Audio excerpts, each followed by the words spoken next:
If you like cheap, realistic scale trucks, then stick around because I've got the RC for you. So here's the latest truck from a new company called LDRC. Their last car was a little... how can I say this?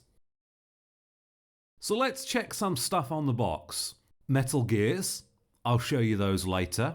These translations, guys, come on, there's no excuse for bad translations. There are many native English speakers living in China. I'm one of them. If you're a Chinese company looking for English proofreading, email me at my business address and I'll fix your translations. For money. So what they're talking about here is there is a space for mounting 2 motors. However, I've not seen anyone fit one of these yet, and LDRC haven't released a kit to do this. I'm not sure if all the gearing is already in the gearbox. We'll have a little look inside later. Well, it certainly looks great, very scale. I think I'm going to weather this up and it's going to live on my shelf.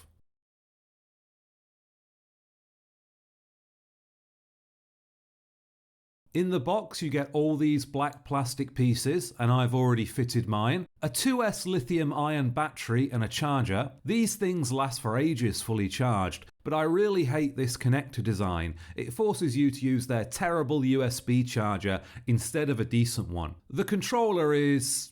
yeah, I didn't think you could make a controller that was cheaper than the WL controller, but by God LDRC, you managed it. It's a 3-channel controller, so this button controls the 3rd channel, and the 2-in-1 ESC has a PWM output for the 3rd channel on the PCB. However, this is not used as of yet. Using the first button, we can switch between slow and very slow.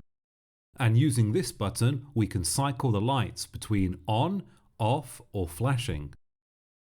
These back parts fold down realistically, and you can even remove them if you just want the flatbed. The doors open too, and there's some good interior detail in there. Underneath we have a decent undercarriage. The servo is axle mounted, which is nice to see, so no bump steer. Portal axles front and rear, and these are very nice. Where else do you get portal axles for this price? We've got metal universal joints in the front, and the portal axle gears are metal too. There's not much flex, seeing as how this is a leaf spring car, but the back has way more suspension travel than the front. The front doesn't seem to have much at all.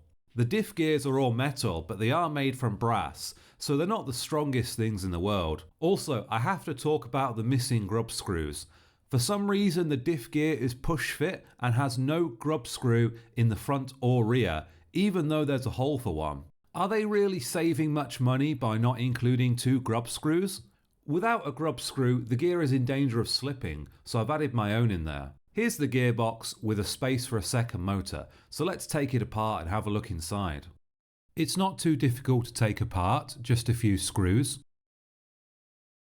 Here is the integrated ESC and RX, and I'll take you through the different functions now. Here is the 3rd PWM channel that is currently unused, so you could use this for a winch or some lights. These connectors are for left and right turn signals. These connectors at the back are for your brake lights and reversing lights. These solder pads are labelled as a speaker, but they don't seem to actually do anything, as wiring them up to a speaker doesn't produce any sound.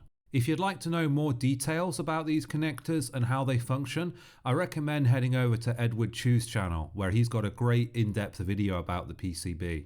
And here we can see the space for the second motor in more detail. It looks like both motors connect to the spur gear, so you shouldn't need any more gears here, just a regular motor with a pinion on it. Right then, I'm going to put it back together and then we'll take it outside to see how it performs.